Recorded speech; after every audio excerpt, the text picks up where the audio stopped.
Bonjour à toutes et bienvenue dans cette vidéo. Aujourd'hui, je voudrais répondre à la question que Nadia a posée dans le groupe Libre Confiante Lumineuse, c'est-à-dire comment faire pour recevoir d'un homme sans toujours avoir la sensation de devoir lui rendre quelque chose, de lui devoir quelque chose. Et en fait, ça c'est quelque chose vraiment que je prône royalement dans le programme Trouver l'amour en l'occurrence, mais dans toutes mes formules. Je vous rappelle toujours que le masculin vient vers le féminin. Le masculin pourvoit. Pourquoi est-ce qu'on a vraiment des difficultés à recevoir? Juste à recevoir, sans rien faire, en restant juste là à apprécier. Tout simplement, ce qui nous est offert. Eh bien, c'est que déjà à la base, on a appris à faire pour recevoir. On a appris à agir pour recevoir. On a appris à poser des actions pour recevoir. Pour recevoir que ce soit un diplôme, que ce soit un résultat dans quelque domaine que ce soit de l'attention de l'autre, on a appris à faire pour recevoir, on a appris à mettre en place des actions ou certaines attitudes pour pouvoir recevoir, pour être digne de recevoir. Ça veut dire quoi? Ça veut dire que quelque part, il y a toujours eu un prix à payer pour recevoir quelque chose. Pour qu'on nous donne quelque chose, il fallait faire ou il fallait être d'une certaine façon. Donc, on a appris tout simplement à mériter. On a appris à mériter de recevoir. Et combien de fois est-ce qu'on a entendu? Est-ce que c'est bien sûr que c'est utile? Est-ce que ce que tu veux vraiment c'est utile? Est-ce que ça va te servir? Est-ce que tu es sûr que tu vas t'en servir? Parce que j'ai pas envie de payer ça pour rien. Et en fait, on va le retrouver dans tous les domaines et notamment dans les relations, notamment en amour, où en fait, on a la sensation de... Si déjà on reçoit quelque chose, eh bien c'est déjà bien. Et en fait, on devrait être reconnaissant déjà de ce qu'on reçoit. Et c'est comme ça que non seulement on va avoir du mal à recevoir sans donner en retour, mais en plus on va se contenter souvent du minimum. On ne va pas oser demander plus que ce qu'on demande habituellement, pour peu qu'on ose déjà demander à la base, ce qui n'est pas toujours le cas. Donc, on a appris aussi à être une gentille fille et une fille polie, c'est-à-dire qui sait dire merci 1 million de fois, qui vraiment montre de la reconnaissance. Oui, merci, c'est vraiment gentil, merci. Moi, je me souviens que quand ma grand-mère me donnait un petit billet de temps en temps, parce que j'avais rendu visite, j'y allais vraiment pas pour ça, j'y allais vraiment pour la voir. Mais en fait, je ressentais, avec une de mes grand-mères en tous les cas, que ce billet, il avait été durement gagné. Vraiment je devais prendre en compte qu'elle me le donnait, mais que c'était vraiment quelque chose de super important qu'elle faisait là pour moi.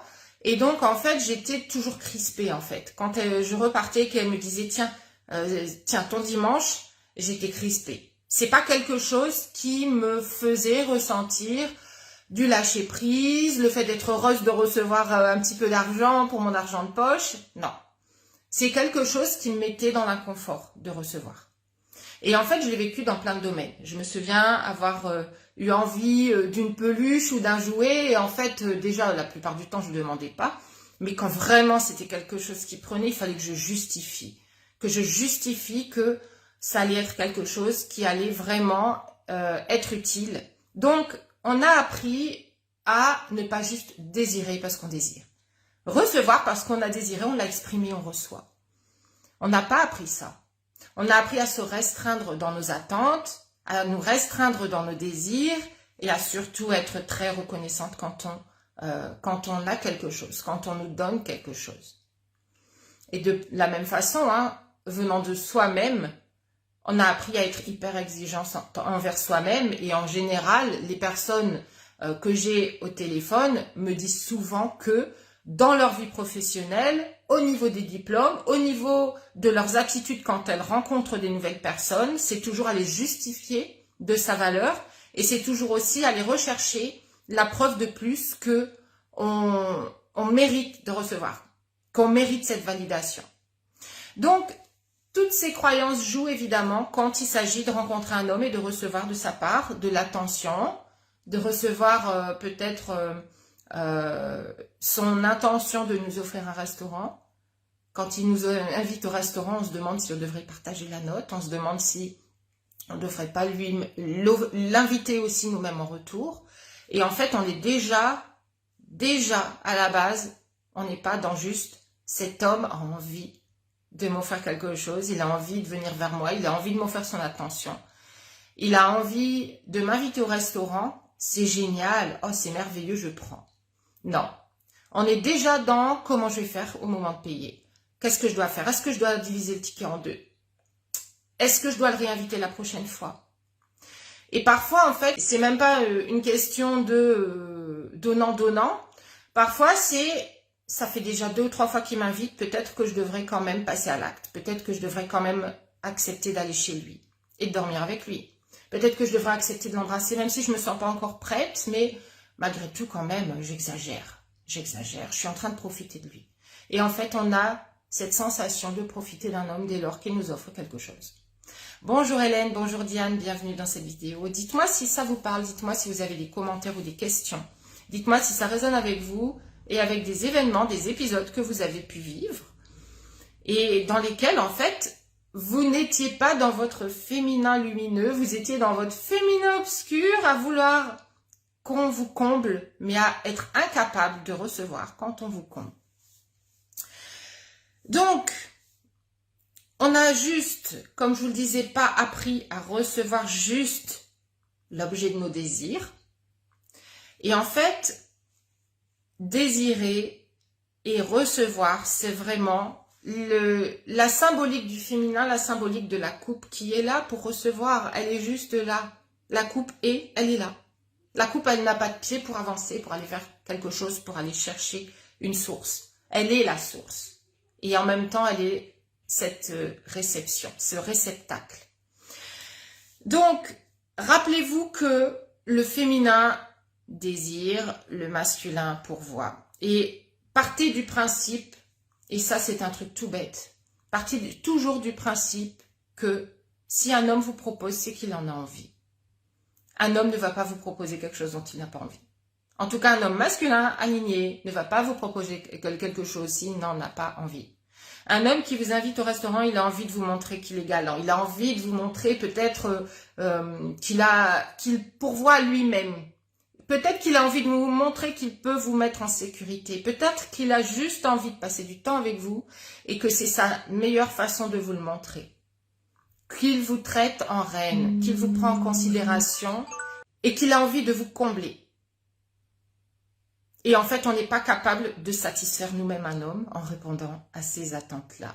Pourquoi? Parce qu'on se sent redevable. Alors, soit on anticipe en se disant comment je peux faire maintenant pour déjà lui montrer que je ne suis pas en train de profiter de lui, ou alors en y répondant après, que ce soit avant ou après, on a l'impression qu'on doit rendre quelque chose.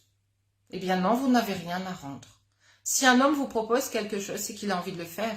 Accueillez, accueillez, accueillez, recevez, recevez, recevez.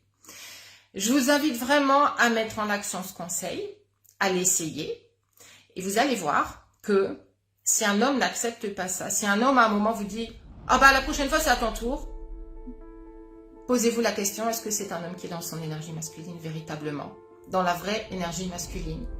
Est-ce que c'est l'homme de vos rêves?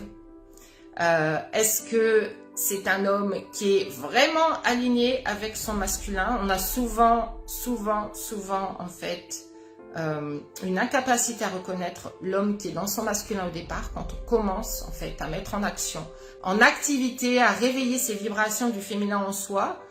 On a vraiment du mal au départ parce qu'en général, on a attiré des hommes qui étaient dans leur énergie féminine et on a fini par trouver normal de devoir rendre l'appareil. Et en fait, c'est le serpent qui se mord la queue. Plus vous serez dans ces actions-là et plus vous attirez des hommes qui sont dans leur féminin et qui ne trouvent pas leur place avec vous. Et je peux vous garantir que si vous tombez sur un homme masculin et que vous faites ceci, que vous appréciez juste ce qu'il vous offre, eh bien, je peux vous garantir que cet homme sera absolument heureux de renouveler cette proposition avec vous. Si vous offre quelque chose et que ça se passe très bien et que vous appréciez vraiment et que vous n'êtes pas en train de commencer à vous mordre les doigts, à vous demander qu'est-ce que je dois faire ou pas, est-ce que je dois rendre l'appareil, maintenant on va partager, et puis la prochaine fois c'est moi, vous allez le décevoir. Essayez ça. Si c'est un homme qui ne reste pas, c'est que c'était un homme qui n'était pas dans son énergie masculine.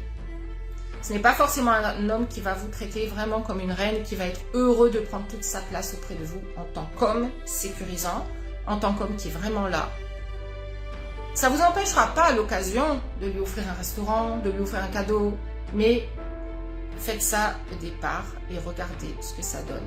Et regardez quel type de profil vous allez commencer à attirer. Ce que je viens de vous donner, c'est vraiment un conseil absolument en or, que je donne normalement uniquement à mes clientes privées ou aux personnes qui sont dans mes programmes.